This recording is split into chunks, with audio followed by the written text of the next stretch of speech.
संगत जी, जय गुरु जी। शिव पुराण का आज 13वां दिन है संगत जी, और सभी बड़े ध्यान से सुने क्योंकि आज के जो पाठ है वो हमारे सभी बेकार ग्रहों को शांत करके हमारी लाइफ को, मतलब गुरु जी के अंदर तो इतनी ब्लेसिंग है संगत जी, वो हमारे सभी कहते हैं ना भोले बाबा के चारों तरफ सारे ग्रह घूमते हैं। लेकिन जिस भी संगत के पास आज ये सत्संग पहुँचेगा या जो पाठ पहुँचेगा वो गुरुजी की आज्ञा से पहुँचेगा, प्लस उनके शनि और राहु, क्योंकि इस पाठ के अनुसार इसमें लिखा हुआ है कि शनि राहु को शांत करने के लिए इस पाठ का बहुत महत्व है। जय गुरु जी। आगे पाठ हम सुनेंगे। जय गुरु जी। एक बार सत्यरथ नामक राजा हुआ करता था। वह बहुत बड़ा शिव भक्त था। एक बार शत्रुओं ने उसके राज्य पर आक्रमण करके उसे मौत के घाट उतार दिया। उस समय उसकी पटरानी गर्भवती थी। वह शत्रुओं से छिपकर एक वन में वृक्ष के नीचे जाकर बैठ गई। वहां उसने एक पुत्र को जन्म दिया। उसके बाद प्यास से व्याकुल होकर वह सरोवर पर जल पीने गई तो उसे एक मगरमच्छ ने सटक लिया। ऐसी परिस्थिति में भगवान भोलेनाथ को उस बालक पर दया आ गई। उसकी प्रेरणा से एक भिखारन उस बालक के पास आई।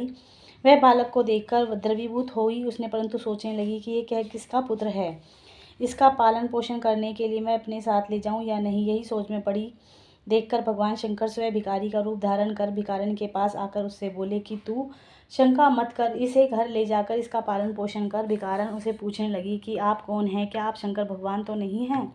कृपया आप मुझे यह बताएं कि यह बालक कौन है, यह किसका है, यह असहाय क्यों पड़ा है। तब भिक्षु का रूपधारी शिवजी बोले, यह राजा सत्यरथ का पुत्र है। सत्यरथ युद्ध में शत्रुओं को मारा जा चुका है। उसकी माता सरोवर में पानी पीने गई थी, परंतु वह उसे मगरमच्छ ने खा लिया। अब तुम बिना किसी भय के इसका पालन पोषण करो। इस पर भिक्षुनी ने फिर पूछा, इसके पिता व माता की इस प्रकार मृत्यु का कारण क्या है? तब भिक्षु रूप में भगवान शंकर ने बताया कि राजा सत्यरथ पूर्व जन्म में पांडु थे। एक बार वे शिव पूजन कर रहे थे कि मंत्रियों ने आकर उन्हें बताया कि शत्रु ने हमारे राज्य पर आक्रमण कर दिया है।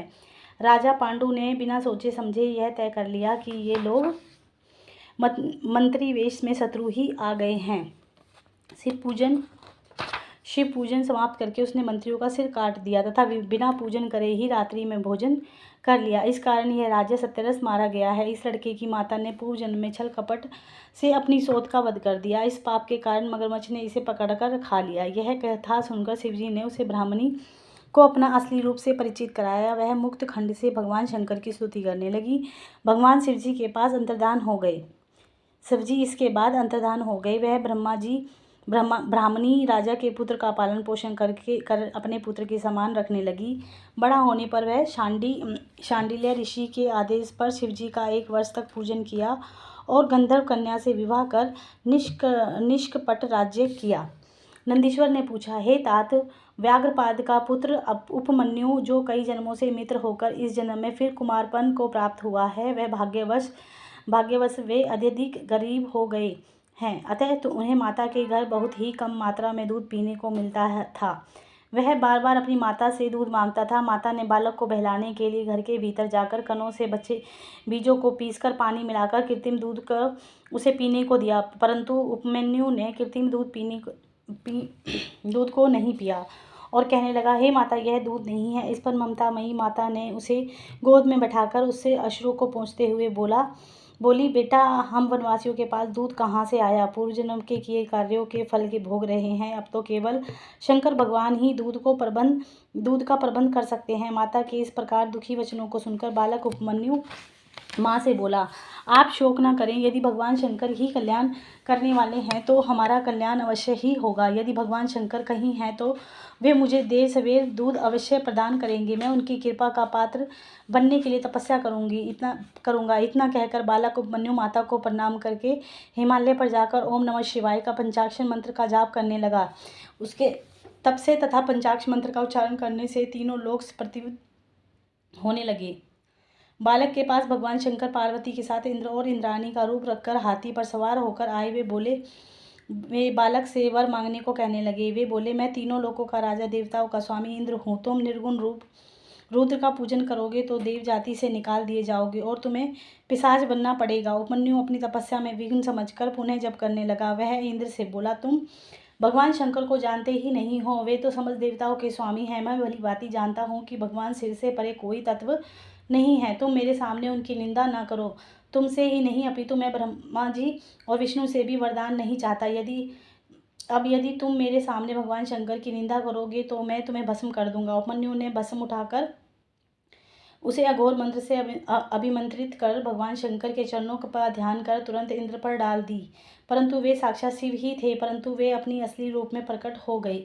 उन्होंने बालक उपमन्यु को हजारों दूध, दही, अन्न आदि से भरे भंडार वहीं पर दिखाए। बालक ने उनसे आओ आओ कहकर दंडवत प्रणाम किया। माता पार्वती उपमन्यु को अपनी गोद में उठाकर कुमारवत प्यार किया, उन्हें अपना अक्षय कुमार घोषित किया। बालक से शिव भक्ति की याचना की। शिवजी ने उसे अजर अमर भक्ति का वरदान दिया। बालक उपमन्यु ने घर आकर अपनी माता को प्रणाम कर समाचारों से अवगत कराया। माता यह जानकर बड़ी प्रसन्न हुई। बालक उपमन्यु शिवजी की कृपा से सबका पूज्य बन गया। इस प्रकार शिवजी ने उपमन्यु के लिए सुरेश्वर इंद्र का अवतार लिया था।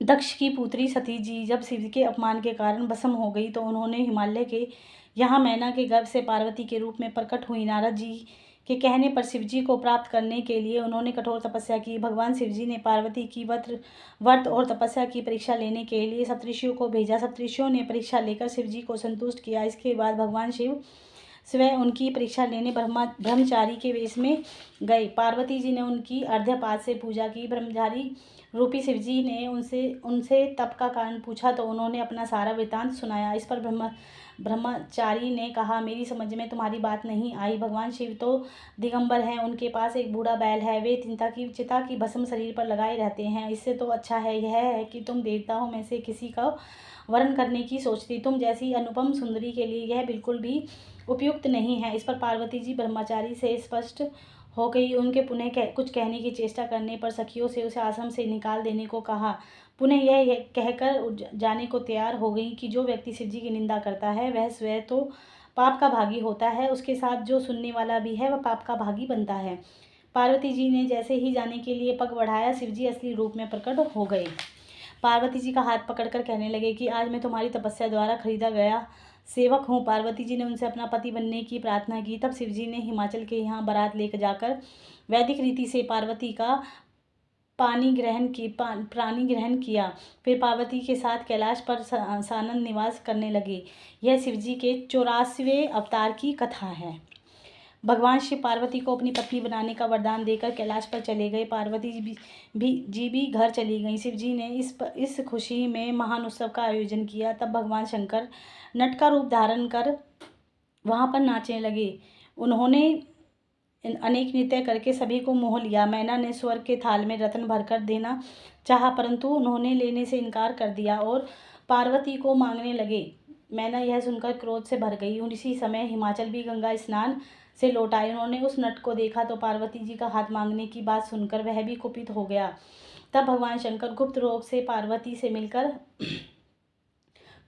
पार्वती से मिलकर पुनः हिमालय तथा मैना को यह जानकर बड़ा दुख हुआ कि वह नट और कोई नहीं बल्कि भगवान शंकर थे। वे सोचने लगे कि हम पार्वती को उन्हें दे देना चाहिए था। उनकी शिवजी में और भी दृढ़ भक्ति जागृत हो गई। शिवजी की यह सुनट नर्तक अवतार की कथा समस्त पाप हरण और परम गति प्रदान करने वाली है।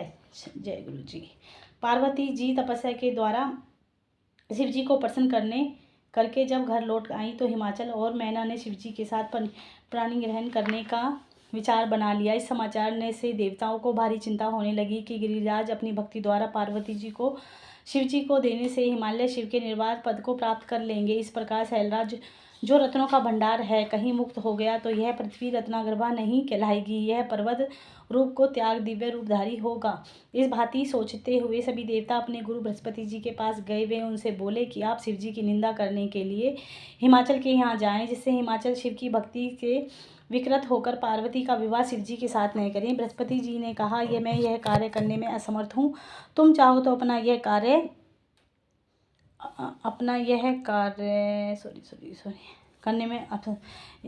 ब्रह्मा जी से कराओ। इस पर देवता ब्रह्मा जी के पास गए और उन्हें शिव पार्वती के विवाह के संबंध में अड़चन डालने के लिए कहा।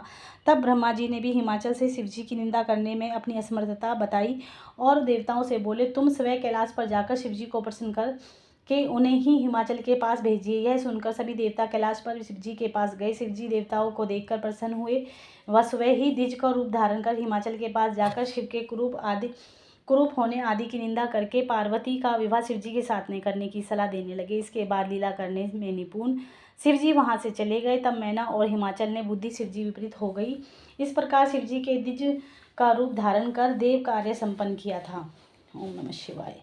नंदीश्वर बोले, हे संतकार देवगुरु बृहस्पति जी के भारद्वाज पुत्र, आप भारद्वाज के द्रोण नामक आयोनिज पुत्र हुए। द्रोण कौरवों के आचार्य बने। द्रोण कौरवों के 6 महारथियों में महान तथा प्रमुख थे। द्रोण ने पुत्र की प्राप्ति के लिए शिवजी की महान तपस्या की। शिवजी ने प्रसन्न होकर उन्हें महान पराक्रमी पुत्र होने का वरदान दिया। उस पुत्र का नाम अश्वत्थामा रखा। अश्वत्थामा ने महाभारत के युद्ध में कौरवों की सहायता की। वह इतना शक्तिशाली था कि पांडव उस पर विजय पाने में असमर्थ थे। उस पर विजय पाने में भगवान श्री कृष्ण का उपदेश ने काम किया। फिर शिवजी की अनुपम कृपा से अर्जुन ने अश्वत्थामा के द्वारा छोड़े गए ब्रह्मास्त्र नामक अस्त्र को निरस्त किया। इसके बाद अश्वत्थामा ने अपनी शक्ति का प्रयोग उत्तरा के घर में पल रहे बालक पर किया, परंतु शिवजी कृपा से ही श्री कृष्ण ने अपने सुदर्शन द्वारा उनके प्रभाव को नष्ट किया। इसके बाद भी श्री कृष्ण ने पांडवों को ब्राह्मण श्रेष्ठ अश्वत्थामा के चरणों में नतमस्तक कराया। इस पर अश्वत्थामा ने पांडवों और श्री कृष्ण को वरदान दिए। व्यास जी के कहने पर अर्जुन ने शिवजी को प्रसन्न करने के लिए भारी तप किया। शिव का मंत्र के प्रभाव से अर्जुन भारी प्रकाशमान हो गए। इससे अर्जुन को अपनी विजय से संदेह नहीं रहा। अर्जुन तब शिवजी की तपस्या करने चले गए तो पांडव चिंतित और दुखी रहने लगे। इस पर व्यास उसके पास आए। उन्होंने पांडवों को अनेक कथाएं सुनाई। उन्होंने पांडवों को बताया कि मनुष्य को बहुत सी विपत्तियों का सामना करना पड़ता है। राजा नल और तुमसे से अधिक विपत्तियों का सामना करना पड़ा तो मनुष्य बाल्यकाल से मरणावस्था तक आपत्तियों का सामना करता रहता है। अतः इनसे छुटकारा पाने के लिए शिवजी की आराधना करनी चाहिए। अर्जुन के तप से जो तेज उत्पन्न हुआ उसके कारण सभी जीवधारी दुखी होने लगे। तब देवराज इंद्र ब्राह्मण का वेश धरकर अर्जुन के पास आए। उन्होंने अर्जुन से पूछा, तुम यह तपस्या क्यों कर रहे हो? क्या राज्य प्राप्त करने के लिए तप कर रहे हो? अर्जुन ने उत्तर दिया कि मैं यह तप व्यास जी के कथा अनुसार कर रहा हूँ। इंद्र अर्जुन के सामने अपने वास्तविक रूप में प्रकट होकर बोले कि तुम्हें शिवजी के पार्थिव विधान से पूजा करनी चाहिए। तब अर्जुन शिष्यों की तरह एक पैर के तलवे पर खड़े होकर सूर्य की तरफ दृष्टि करके मंत्र जप करने लगे। निर्बाध गति से ओम नमः शिवाय मंत्र जपने लगे। अर्जुन के तप से देवता भी विस्मय करने लगे। उसी समय मूक नामक दैत्य, जो दुर्योधन द्वारा भेजा गया था, भगवान शंकर का रूप धरकर अर्जुन के पास गया। वह अपने देग से पर्वतों को नष्ट करता हुआ बड़े वेग से चला। उसे देखकर अर्जुन ने सोचा कि कहीं यह शत्रु द्वारा भेजा हुआ कोई दुष्ट तो नहीं है, क्योंकि जिसे देखकर मन व्याकुल हो जाए वही शत्रु होता है। इसका आचरण भी इसकी दुष्टता को इंगित कर रहा है। तब इस प्रकार विचार कर अर्जुन ने मायावी शंकर पर बाण चला दिया। तभी अर्जुन की परीक्षा के लिए स्वयं शिवजी गणों सहित किरात का रूप धारण कर आए। वह कंधे पर तरकस धारण किए हुए थे तथा गणों के साथ भीलों के राजा बने हुए थे। भीलों की तरह ही बातें कर रहे थे। वे शुकर का पीछा करने लगे। वह शुकर पर पर्वताकार रूप वाला बन गया। अर्जुन के बाण के साथ साथ किरात बने शिवजी ने भी शुकर का बाण चलाया। शिवजी का बाण शुकर की पूंछ में और अर्जुन का बाण उसको पार करके पृथ्वी में समा गया। इससे शुकर मर गया। देवता बड़े प्रसन्न हुए तथा पुष्पों की वर्षा करने लगे। मरते समय दुष्ट ने अपना रूप प्रकट किया, जिससे अर्जुन ने सोच लिया कि यह दुष्ट व्यक्ति था जो मुझे मारने आया था। शिवजी ने अपना भक्त भेजकर शुकर में लगा अपना बाण मंगवाया। अर्जुन ने भी अपना बाण लेने गए। बाणों के ऊपर दोनों ने विवाद होने लगा। अर्जुन ने अपना बाण ले लिया। शिवजी का गण कहने लगा कि ये दोनों बाण हमारे हैं, इस बाण को भी मुझे दे दो। शिवगण ने अर्जुन से कहा कि तुम झूठ तपस्वी हो। यदि यह बाण तुम्हारा है तो मुझे इसका फल दिखाओ, मैं इसे पहचान लूँगा। अर्जुन ने कहा, बाण के फल से मेरा नाम अंकित है। बाल के अब तुझे क्या, तेरे स्वामी को ही दिखाऊंगा। तेरे साथ मेरा युद्ध शोभा नहीं देता, तेरे स्वामी से ही मेरा युद्ध होगा। इसके बाद किरात बने शिवजी अपनी सेना लेकर अर्जुन के पास युद्ध करने को पहुंच गए। अर्जुन भी धनुष बाण लेकर युद्ध करने को तैयार हो गया। भगवान शंकर ने अपने गण को भेजकर अर्जुन से कहलाया कि तपस्वी, तुम बाण को छोड़कर चले जाओ। एक छोटे से बाण के लिए युद्ध करने पर क्यों उतावले हो रहे हो? इस पर अर्जुन ने उनसे कहा कि तुम भीलराज किरात से जाकर कहो कि यदि मैं ऐसा करूंगा तो मैं कुल कलंकी कहलाऊंगा।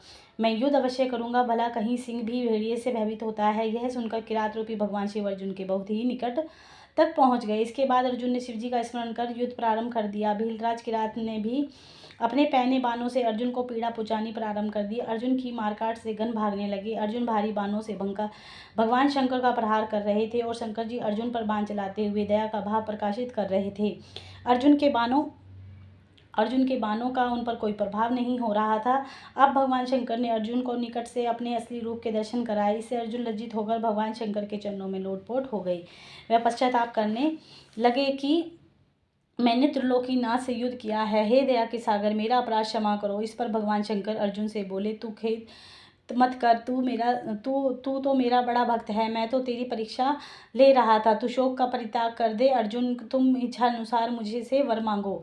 इस पर अर्जुन ने हाथ जोड़कर मस्तक झुकाकर उनकी स्तुति करने लगा। हे दीनानाथ, हे भोलेनाथ, मुझे शत्रु पर विजय पाने का वरदान दे। इतना कहकर अर्जुन भगवान शिवजी के चरणों में वंदना करने लगा। भगवान शंकर ने अपना दुर्गम पाशुपत अस्त्र अर्जुन को देकर कहा, इससे तुम्हारी युद्ध में विजय होगी। इसके साथ ही मैं श्री कृष्ण से तुम्हारी सहायता करने के लिए कह दूंगा, उनकी सहायता से ही तुम निकटतम राज्य करोगे। इतना कहकर अर्जुन के सिर पर आशीर्वाद का हाथ फेर कर वे अंतर्धान हो गए। भगवान शंकर यह कितावतार 28वां अवतार है। यह कथा सर्वमंगलदायक तथा सभी मनोरथों को पूर्ण करने वाली है।